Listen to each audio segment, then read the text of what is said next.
Los claroscuros de la democracia. Un podcast de Revista La Masa. ¿Por qué crees que los políticos no actúan? Porque si ya lo saben, porque si Alberto Fernández dijo lo que dijo en el 2013, él entiende, por más que después públicamente digan que no, pero ahora, ¿por qué cuando llegan al poder no pueden manejar la economía y generan este incendio en el cual venimos viviendo hace 20 años? Eso es casta, es lo que yo llamo casta. Vos sabés de qué se trata el problema, se aplicó varias veces, falló siempre y sin embargo lo aplicás. Entonces, ¿por qué haces algo que sabés que va a terminar mal? Uno de los grandes éxitos del neoliberalismo ha sido la degradación y la licuación de la política. La han vaciado de contenido, de ideas y de argumentos. Palabra a palabra fueron despojando a la política de su histórico núcleo duro. En su lugar, dejaron apenas un cascarón vacío, un terreno fértil para otro fenómeno igual de corrosivo, la antipolítica. La exitosa estrategia de disfrazarse de antipolíticos para hacer política fue la primera gran mentira.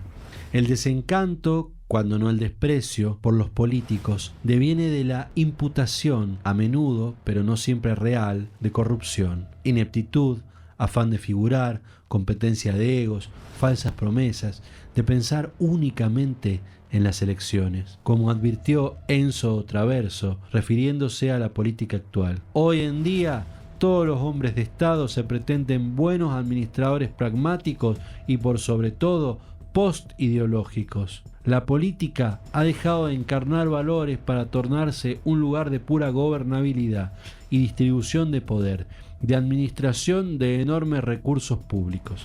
Hoy es una noche histórica, no por nosotros, sino porque se ha terminado una forma de hacer política y comienza otra. Esas ideas se basan en tres premisas muy simples. Un gobierno limitado, y quiero que quede claro esto, que cumple a rajatabla con sus compromisos que ha tomado. Respeto a la propiedad privada y comercio libre. Quiero ser muy claro con algo. El modelo de la decadencia ha llegado a su fin. No hay vuelta atrás. La mitad de los argentinos son pobres y el 10% es indigente. Basta del modelo empobrecedor de la casta. Hoy volvemos a abrazar el modelo de la libertad para volver a ser una potencia mundial.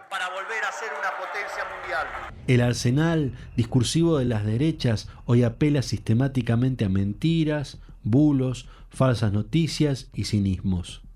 Además, a la hora de afrontar a sus adversarios, no lo hacen conceptualmente, sino reduciendo la confrontación a un discurso basado en el odio, la furia y la indiferencia. Al zurdo de mierda no le podés dar ni un milímetro. Pero ¿me podés definir zurdo de mierda? Que no Todos lo los que, entiendo. digamos, los colectivistas, los que ponen, digamos, o sea, esa idea... A ver, ¿Por qué le pones de mierda, digamos? Porque son una mierda. A todo esto se suma, como si fuera poco, una sobresaturación de noticias que desinforman o difunden mentiras de distinta índole. Lo curioso es que cuando todo parece falso, hasta la verdad se vuelve sospechosa. Sin embargo, como advirtió Alfred Adler, una mentira no tendría sentido si la verdad no fuera percibida como peligrosa.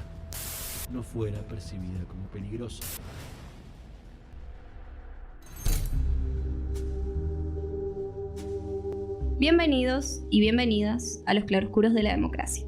Un podcast donde nos proponemos pensar la democracia no como una postal estática, sino como un proceso lleno de tensiones, contradicciones y disputas. En este podcast se entrecruzan las voces de intelectuales, escritores, investigadores y activistas que piensan, cuestionan y reimaginan la democracia desde distintos ángulos. Porque entender sus claroscuros no es tarea de uno solo, sino de un diálogo colectivo. Con respecto a cuáles son las principales falacias económicas de Milei, y son muchas, la verdad es que son muchísimas. Yo trabajo básicamente todos los días, tanto en redes sociales como en mis libros, Falacias Libertarias, Experimento Libertario, todas estas falacias que se van ayornando y que es difícil sintetizarlas.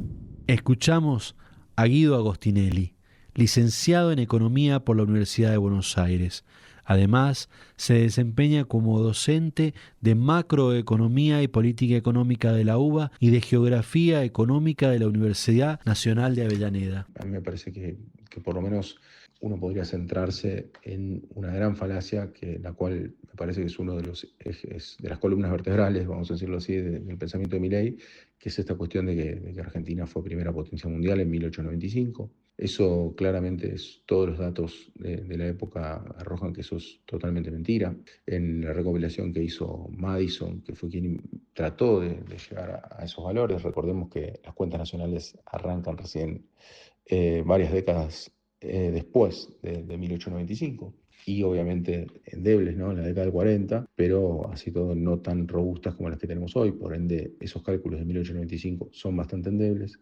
Así todo, lo que trata de hacer Madison es estimar un PBI per cápita aproximado de la Argentina, y justamente en esos datos, cuando uno va a la misma página de Project Madison y ve los datos, las fuentes, justamente se encuentra con que Argentina no era el país con el PBI per cápita más alto del mundo, sino que era el séptimo sobre 36 países. Por ende, este es un gran mito, una gran mentira. Y así todo, si fuese el primero del PBI per cápita, tampoco te dice que sos potencia mundial, ese dato, porque sería hoy como decir que Mónaco, Liechtenstein o Luxemburgo son las primeras potencias mundiales. El PBI per cápita es un indicador, pero el indicador central, el que te determina si sos una potencia económica, es en realidad el PBI global, que en este caso, depende de cómo se mida, lo ostenta o Estados Unidos o China. Argentina nunca estuvo ni cerca de ser la primera potencia mundial. Aparte, cuando se empezaron a medir más países, también Argentina empezó a caer en ese ranking. Y a su vez, lo que hay que tener en cuenta, según el discurso del mismo Milei en Davos, con el cual coincido en parte su discurso, en que habla de que justamente los países prósperos son los países donde se vive más. Bueno, en Argentina en 1895, de nuevo, por esos mismos datos endebles, en Argentina se vivía 33 años, mientras que, por ejemplo, en Australia se vivía 53 años, o en los principales países de Europa se vivía arriba de 40 y largos años. Por ende, estamos hablando de que Argentina bajo ningún aspecto era una potencia mundial, y sin lugar a dudas tenía unas condiciones sociales pésimas, con proliferación de enfermedades, con trabajo infantil, con una serie de cuestiones que hacen que Argentina claramente no haya sido esa primera potencia mundial. La notable expansión que ha tenido los llamados libertarios en un lapso de tiempo relativamente corto da cuenta de la pregnancia de sus discursos. Los mismos se funden en argumentos sumamente endebles, vetustos y por lo general engañosos, cuando no falsos. Esto en un contexto en donde el poder adquisitivo viene en caída desde fines de 2015. Dos gobiernos con distintos signos políticos no supieron dar respuesta a las necesidades de la población. Diremos que es casi natural y lógico que gran parte de la población se refugie en ideas que vayan en contra de la política, dado que sus experiencias más cercanas fueron negativas. Este desencanto, esta sensación de que la política ya no sirve, se convierte en el caldo de cultivo ideal para los discursos que prometen soluciones rápidas, refundaciones mágicas y un pasado glorioso al que supuestamente podemos volver si nos liberamos de la casta y del estatismo. Y ahí aparece una de las grandes falacias que atraviesan el relato libertario, la idea de que la Argentina fue una de las potencias mundiales a fines del siglo XIX.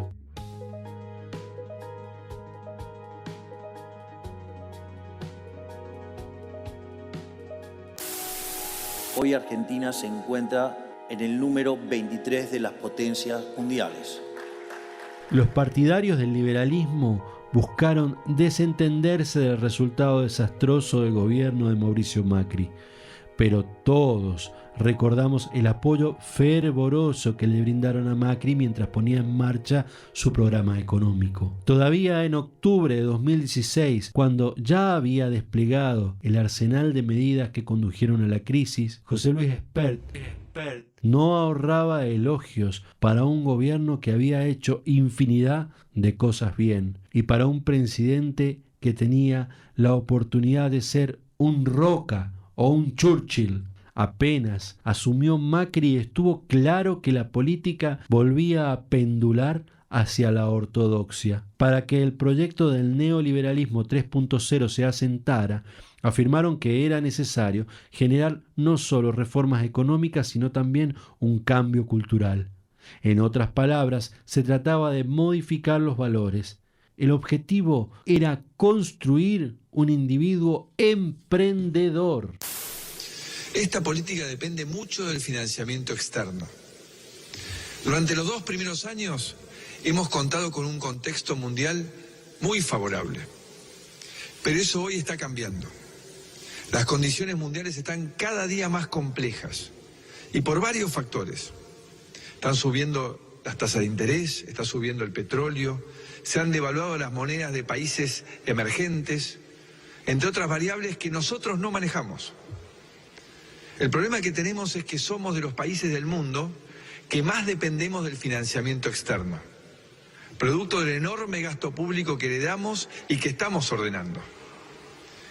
Frente a esta nueva situación y de manera preventiva, he decidido iniciar conversaciones con el Fondo Monetario Internacional para que nos otorgue una línea de apoyo financiero. Hace minutos hablé con Christine Lagarde, su directora, y nos confirmó que vamos a arrancar hoy mismo a trabajar en un acuerdo. Esto nos va a permitir fortalecer este programa de crecimiento y desarrollo, dándonos un mayor respaldo para enfrentar este nuevo escenario global y evitar crisis como las que hemos tenido en nuestra historia. Esta decisión la tomé pensando en el mejor interés de todos los argentinos, no mintiéndoles como tantas veces nos han hecho. Les digo a todos los argentinos, y en especial a toda la dirigencia, que cumpliendo con los compromisos y alejándonos de la demagogia y la mentira, estoy convencido de que el camino que tomamos va a lograr un mejor futuro para todos. Muchas gracias. En lo económico, apenas iniciado su gobierno, Cambiemos quitó toda limitación a la compra de dólares y eliminó todas las regulaciones sobre el ingreso y egreso de capitales. Desmanteló las barreras pararancelarias y los cupos que la gestión anterior había levantado para proteger la industria nacional y redujo los aranceles de importación de muchos productos. Los exportadores agropecuarios y mineros fueron premiados con el fin de las retenciones y de inmediato se inició una política de reducción de los subsidios en el transporte y la energía. Además, se realizaron recortes presupuestarios en muchas áreas del Estado, acompañados de despidos. Al frente del Banco Central, Macri colocó a Federico Sturzenegger, quien aplicó a la cuestión de la inflación un enfoque monetarista. Pero el laboratorio se llenó de ecos. En mayo de 2018 el presidente anunció el regreso del Fondo Monetario Internacional. Tras 15 años de distancia, fue el préstamo más grande en la historia del organismo. Pero esa confianza traía viejos condicionamientos, ajuste y reforma. A medida que el gobierno de Mauricio Macri fue quedando atrapado en la evidencia de su propio fracaso, su intención inicial de dejar atrás las querellas del pasado no llegó tan lejos. Si bien los animalitos en los billetes y un discurso que antepuso el futuro hacían lo suyo, no bastó. Volver a abrir la grieta fue fácil. Se alimentó los viejos odios del antiperonismo y se señaló al kirchnerismo como responsable de la debacle. Eso no fue todo. Se hipertrofió el discurso y ahora se trata de 70 años de peronismo, según la frase que popularizó el propio presidente. La cuenta no cierra de ninguna manera. En las últimas 7 décadas también hubo gobiernos militares y radicales. De hecho, los periodos del PJ ocuparon menos de la mitad de ese lapso y además el partido estuvo proscripto durante 18 años. Yo le dije de que yo tenía una fábrica que hace 4 meses que no tengo trabajo, pero sé del déficit fiscal, sé de todos los problemas que hay, entonces lo entiendo y lo sigo apoyando. Aunque hace 4 meses digo que no vendo. Claro. Pero hay que hacer un sacrificio, porque no se puede ver toda la vida de prestado y ahora hay que sufrir, ¿viste? Cuando vos te dicen, mirá, ganaba 20 lucas y gastaba 30. Y esa 10 lucas ahora la tenemos que devolver. 70 años viviendo así. Claro, entonces, yo por eso me acerqué. Digo, yo soy jubilado, te gano un poco más de la mínima, no te voy a decir que no, pero tampoco me sobra nada. Yo lo apoyo, lo sigo apoyando porque sé que las medidas que están tomando son medidas de fondo, En una Argentina que hace 70 años que está en crisis y que está a los tumbos, bueno, la podés corregir en 4 años. La ansiedad de la gente y la ansiedad mía también, de que esto se resuelva rápido. Puede ser superficial, pensar en nosotros mismos. Claro. Hay que pensar en el país. Yo tengo amigos que... Y pensar en el país, en los hijos, en los nietos. Dice, ¿qué le estamos dejando? Bueno, pero por eso digo que este es el cambio. Es el cambio. Esto es lo que nosotros necesitamos. Es que tenemos que cambiar nosotros también. Bueno, pero hay gente que no lo entiende. El problema en la Argentina somos los argentinos. Que contabilicen 70 años revela algo más profundo, es decir, no molesta tanto el peronismo por su verticalismo, su pragmatismo o sus coqueteos con el conservadurismo. No se trata de eso. Lo que incomoda es otra cosa, el peronismo en tanto movimiento de masas democrático. Un fenómeno que en la Argentina de mediados del siglo XX permitió a los trabajadores poner las patas en la fuente. Y no hablamos solo de la célebre fotografía, hablamos de ese contenido popular que logró representar los intereses de la clase obrera, de ese sujeto colectivo que ni el propio Perón supo controlar del todo, porque Perón, en el fondo, era apenas un aprendiz del brujo. Lo que molesta es ese contenido democratizador, una democracia social que llevó a los sectores populares a ocupar el espacio público, a tomar decisiones, a conquistar derechos. No casualmente se recuerda el 17 de octubre como una toma de la Bastilla criolla, un momento fundamental en el que las mayorías hicieron irrupción en la historia, transformaron para siempre la relación entre el sistema político y las clases populares.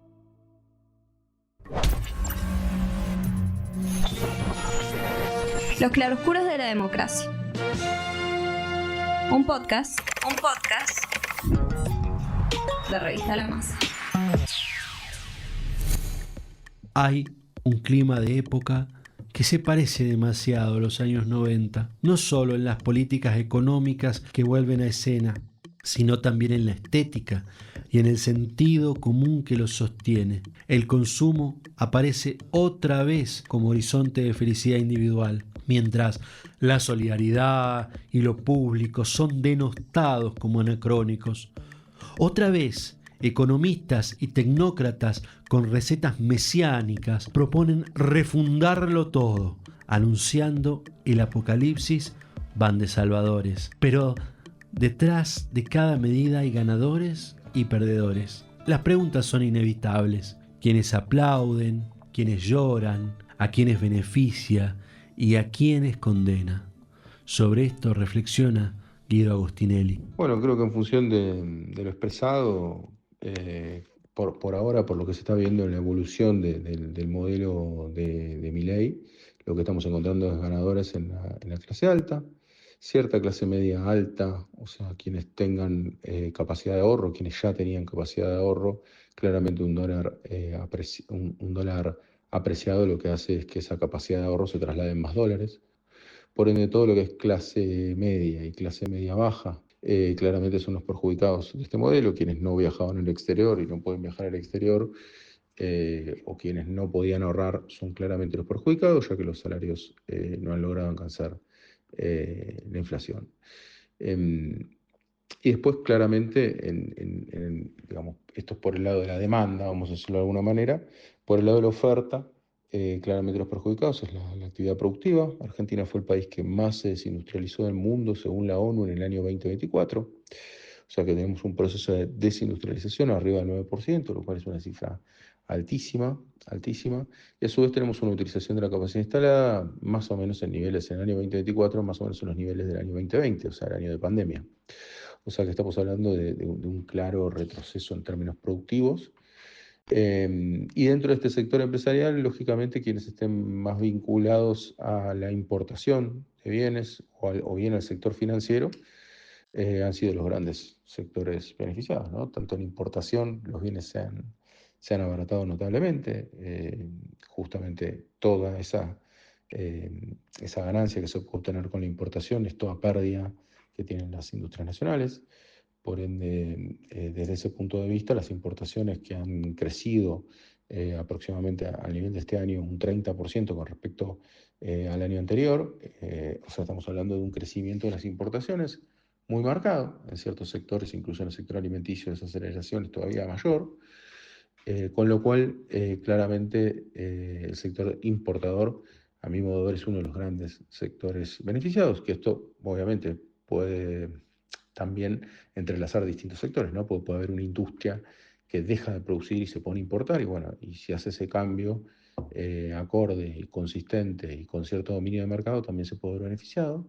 Si bien la demanda laboral va a ser mucho menor, obviamente, cuando uno tiene una fábrica que cuando uno se pone a importar, ¿no? Y entonces, en definitiva, los perjudicados también van a ser los que eran trabajadores y dejaron de serlo. Hay que tener en cuenta que la desocupación estaba en 5,7%, ahora está en 7,9%, lo cual es un aumento muy grande, y en el medio también hay una gran precarización del trabajo, dado que también los monotributistas han aumentado en este proceso. Todo el auge de las aplicaciones ha hecho que, obviamente, si como red de contención, si alguien se queda sin trabajo en una urbe importante de Argentina, lógicamente vaya primero como reflejo a buscar trabajo a alguna de estas aplicaciones móviles de entrega, de delivery, o bien de viajes al estilo Uber, o sea, la uberización de la economía. Eso yo creo que ha permitido que hoy en día estemos hablando de un desempleo todavía no tan alto en términos del daño que se ha generado por la pérdida de puestos de trabajo.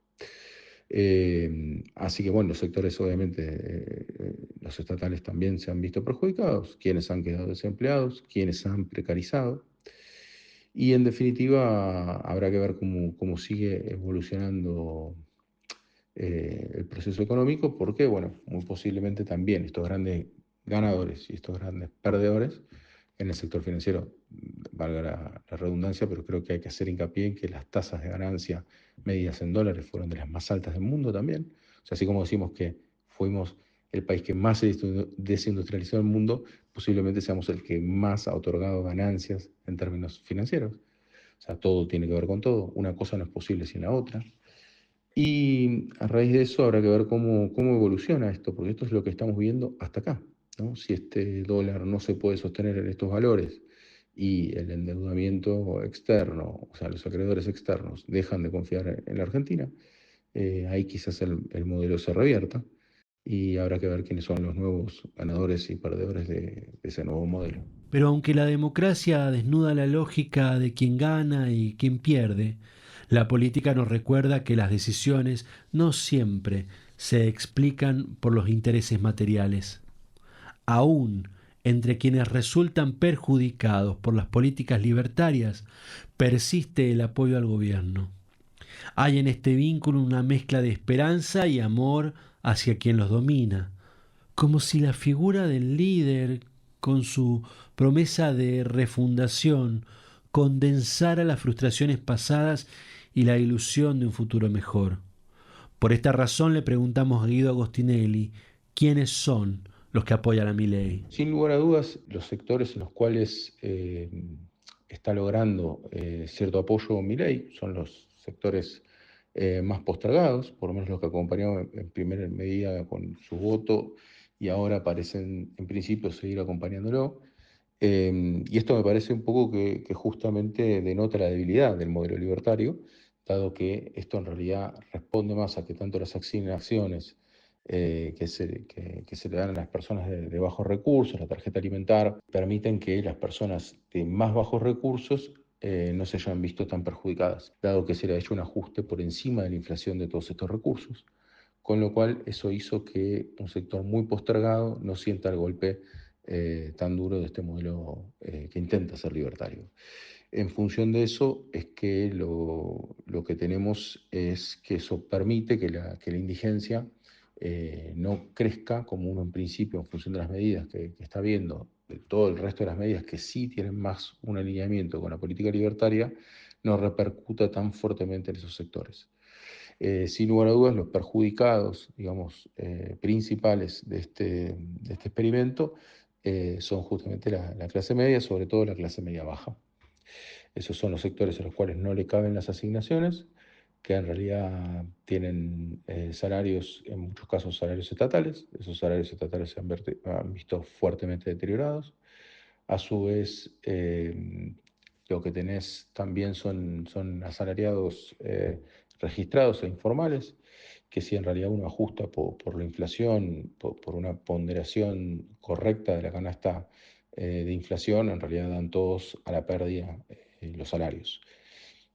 Y a su vez tenés un sector alto, concentrado, al cual se le ha quitado bienes personales, como un impuesto progresivo, que hace un sector de clase alta que se ha visto fuertemente beneficiado, no solamente en sus ingresos, sino en ciertas facilidades, como por ejemplo poder viajar al exterior con un dólar económico, lo cual yo creo que este dólar estable, controlado y apreciado, lo que permite es que ciertos sectores sientan tranquilidad, estabilidad, con lo cual eso repercute también en un apoyo grande, por ahora, mientras sea sustentable esto, mientras haya quien nos preste los dólares necesarios para cubrir estos baches, que hace que el gobierno de Milei conserve cierta popularidad.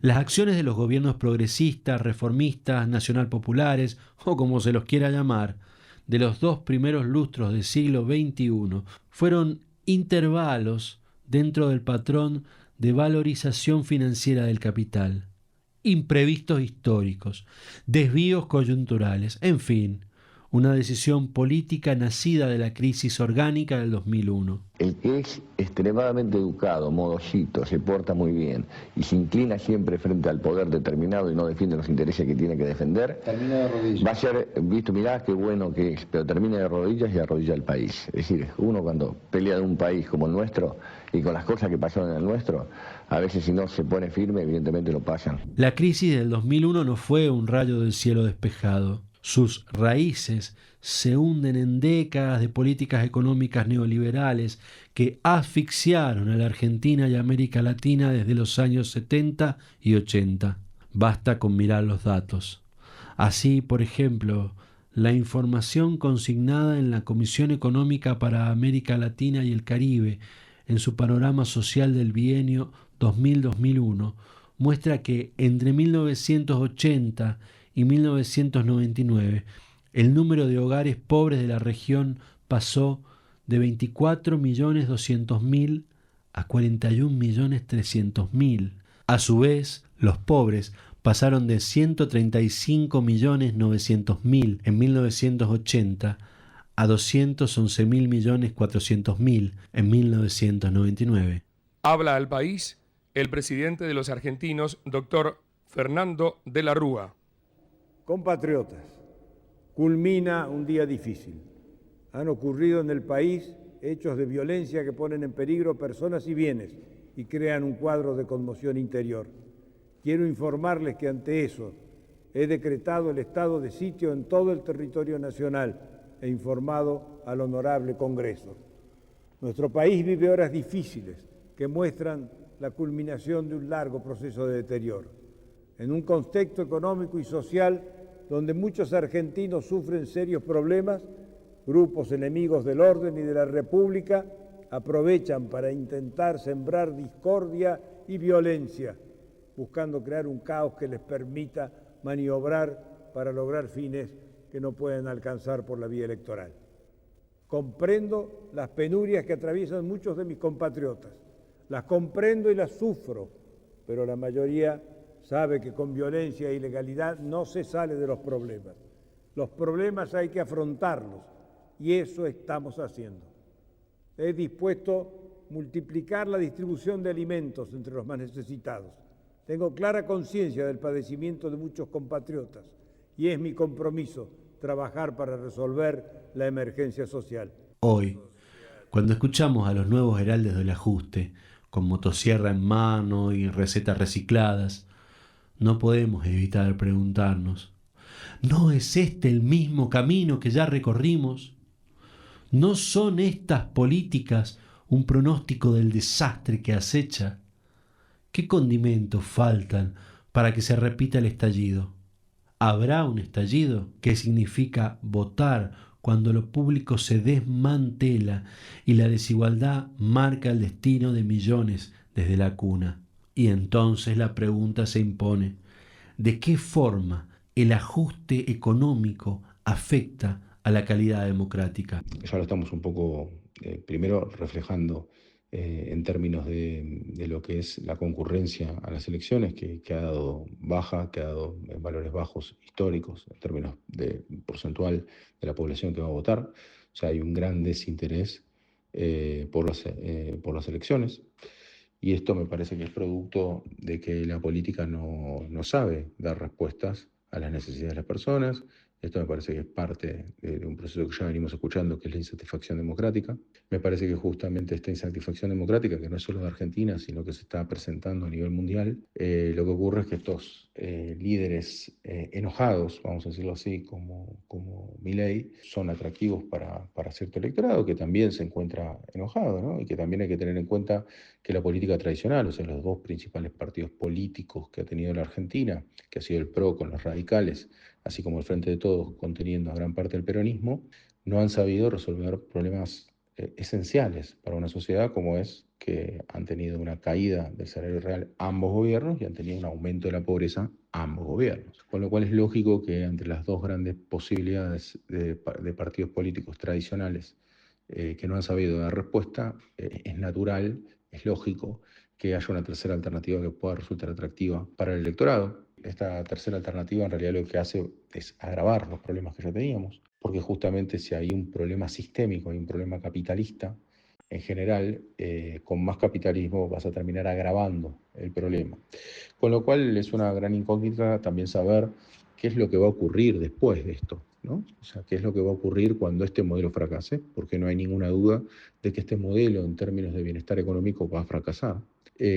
Por lo cual es una gran incógnita y habrá que ir resolviéndolo en qué respuesta va a haber de parte de la sociedad, porque la sociedad no parece tampoco interesada en volver a las dos experiencias pasadas que ha tenido, con lo cual me parece que eso se está traduciendo en no ir a participar a las elecciones.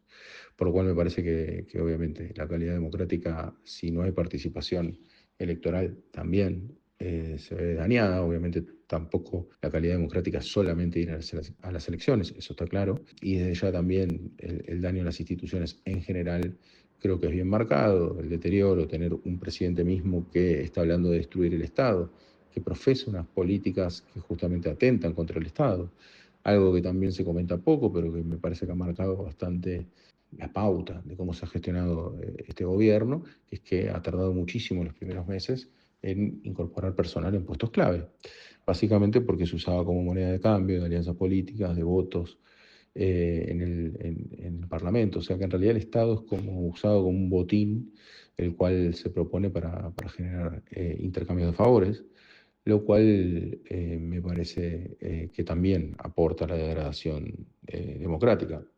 Así como también ciertos sectores de la política, ya excediéndonos de Milei, entendiendo, por ejemplo, que es importante la reelección de los intendentes en el conurbano, o cuestiones de ese tipo que me parece que no responden a lo que la sociedad hoy en día está pidiendo, así como los aumentos salariales a diputados y senadores, me parece que no responden a esa lógica. Y eso me parece que lo que hace en realidad es desincentivar la participación de todo tipo. Los claroscuros de la democracia. Un podcast de Revista La Masa.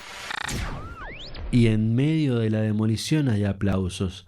Aplausos de los expulsados, de aquellos que también son víctimas del derrumbe. pero que creen ver en el caos la promesa de un paraíso. Un paraíso que no está hecho de tierra prometida, sino de un infierno traído a la tierra. Un infierno que castiga a todos por igual, pero que se presenta como justicia, como redención, como la única salida posible. Y así aplauden al verdugo, convencidos de que su látigo es la llave de la salvación. Por eso, antes que criticar al liberalismo, ¡pónganse de pie, ratas! Porque en el liberalismo solamente es posible progresar sirviendo al prójimo con bienes de mejor calidad a un mejor precio. Que aquel que gana dinero en el liberalismo es un benefactor social porque produce bienes de mejor calidad y porque produce laburo y porque genera bienestar. Los políticos, los jueces, los dirigentes sindicales apenas gozan de credibilidad. Los primeros son sinónimos de corrupción, los segundos guardianes de la injusticia, los terceros traidores de los intereses populares. La desesperanza crece y con ella se fuma la posibilidad de una utopía. En cambio, la religión, los medios y las redes sociales se alzan como faros de confianza en esta ciudadanía idiota, entendida en su raíz griega. Este paisaje es terreno fértil para que la derecha avance con fuerza y sin freno, golpeando cada vez más a la democracia, porque como advirtió Simone de Beauvoir en 1955, apenas la derecha se siente fuerte, sustituye el pensamiento por la violencia, una violencia que no cesa de crecer, que se despliega en lo simbólico con una furia sin límites, y aunque la violencia física aún no ha explotado en toda su dimensión, asoma con sombras cada vez más amenazadoras. En mi vida, ¿no? En el 2012, hacía meses que estaba y le digo, ¿cómo no va a estar amargada si soy la hija de una gran puta? Llegamos incluso al punto de normalizar que en muchos países supuestamente civilizados, si uno mata a la mujer, se llama femicidio, y eso conlleva una pena más grave que si uno mata a un hombre solo por el sexo de la víctima. El lenguaje se convierte entonces en un arma poderosa. Nada se parece más a un arma de fuego que el poder de fuego de las palabras. Como vemos, lo único novedoso son YouTube, WhatsApp, Facebook, Instagram, TikTok. Basta con leer atentamente los 11 principios de la propaganda nazi elaborados por Joseph Goebbels. Algunos de esos principios son: principio de simplificación y de enemigo único, adoptar una única idea, un único símbolo, e individualizar al adversario como si fuera un único. 2. Principio del método de contagio, reunir diversos adversarios en una sola categoría o individuo. Los adversarios han de constituirse en una suma individualizada, aunque no sean individuales. 3. Principio de la transposición, cargar sobre el adversario los propios errores o defectos, respondiendo el ataque con el ataque. Si no puedes negar las malas noticias, intenta otras que las distraigan. Principio de orquestación. La propaganda debe limitarse a un número pequeño de ideas y repetirlas incansablemente, presentadas una y otra vez desde diferentes perspectivas, pero siempre convergiendo sobre el mismo concepto, sin fisuras ni dudas. Si una mentira se repite suficientemente, acaba por convertirse en verdad. Principio de transfusión. Por regla general, la propaganda opera siempre a partir de un sustrato preexistente, ya sea una mitología nacional o un complejo de odios y prejuicios tradicionales. Se trata de difundir argumentos que puedan arraigar en actitudes primitivas. En actitudes primitivas.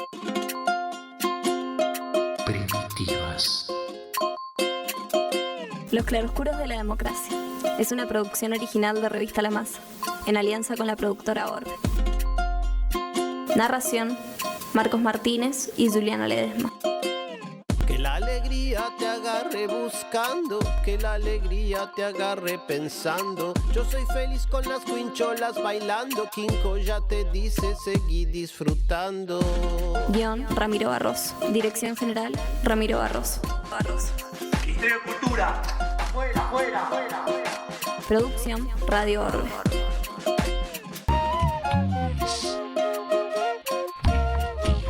Arte, Juliana Ledesma.